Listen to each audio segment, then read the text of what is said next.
Dear students, my wishes. Today we are going to start our new topic in Python language, that is Python literals. शायद आपको पता होगा कि जो हमारी पिछली वीडियोस हैं उसमें हमने बहुत सारी बातें करते करते करते पाइथन टोकन्स के टॉपिक को कवर किया था कि पाइथन टोकन्स क्या हैं और कौन कौन से इसमें टोकन्स हैं, आइडेंटिफायर्स आए थे। और आज हम आगे कवर करेंगे पाइथन लिटरल्स। अब लिटरल्स को वैल्यूज़ भी बोला जाता है। पाइथन लिटरल्स को वैल्यूज़ इसलिए कि ये वैल्यूज़ हैं, कांस्टेंट वैल्यूज़ भी हो सकती हैं। Literals are refer to as constant values. Constant values यानी कि जिनकी वैल्यू कभी चेंज नहीं होगी, जिनकी वैल्यू फिक्स होगी, तो वो हो जाएंगे पाइथन लिटरल्स।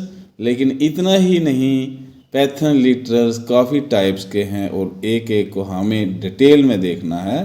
सबसे पहला लिटरल है स्ट्रिंग लिटरल, दूसरा है न्यूमेरिक, फिर बूलियन, फिर स्पेशल और लिटरल कलेक्शंस भी हैं। तो पाइथन लिटरल्स में हम ये वाली चीज़ें कवर करेंगे।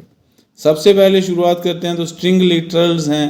जैसा कि नाम ही बताता है स्ट्रिंग, तो स्ट्रिंग जैसा C++ में हमने देखा है कि C++ में string is collection of characters, that is array of characters terminated by null character को हम स्ट्रिंग कहते थे या कहते हैं C++ में।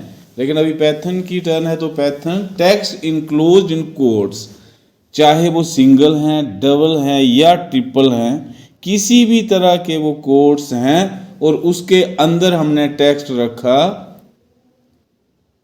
वो स्ट्रिंग माना जाएगा। एग्जाम्पल में हमने सिंगल कोट्स में ए लिखा, डबल कोट्स में भी ए लिख दिया, ट्रिपल कोट्स में भी ए लिख दिया, या हम सिंगल कोट्स में अवॉइड, गुड, यस, मतलब इस तरह के।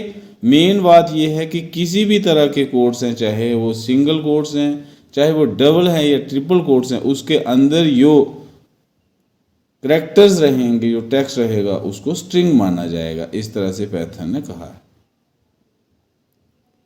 Python allows us to have certain non-graphic characters also। तो नॉन ग्राफिक कैरेक्टर्स भी होते हैं, लेकिन ये नॉन ग्राफिक कैरेक्टर्स क्या हो गए?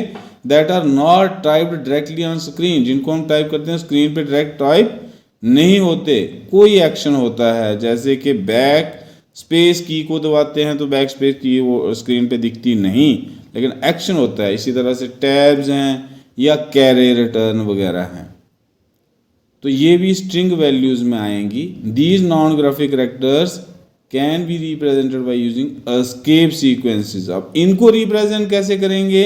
एस्केप सीक्वेंस को यूज करके।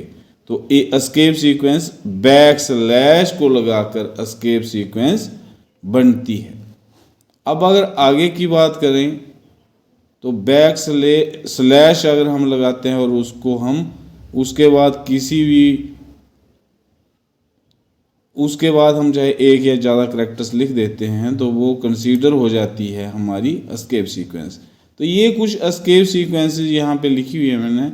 जैसे बैक स्लैश सिंगल अगर हमें चाहिए तो डबल बैक स्लैश डालनी पड़ेगी, अगर एपिस्ट्रॉप चाहिए, सिंगल कोड चाहिए हमें, तो सिंगल कोड यहाँ पे बैक स्लैश के बाद इसी तरह डबल कोड आप देख सकते हैं। स्काई बेल और स्काई बैक स्पेस के लिए ये है, स्काई फॉर्म फीड के लिए ये है, न्यू लाइन करेक्टर के लिए है, इससे न्यू लाइन स्टार्ट होती है, और ये कैरे रिटर्न के लिए आर है, हॉरिजॉन्टल टैब के लिए टी है, वगैरह वगैरह। इस तरह के जो कुछ एस्केप सीक्वेंसेस है वो यहाँ पे दी हुई है।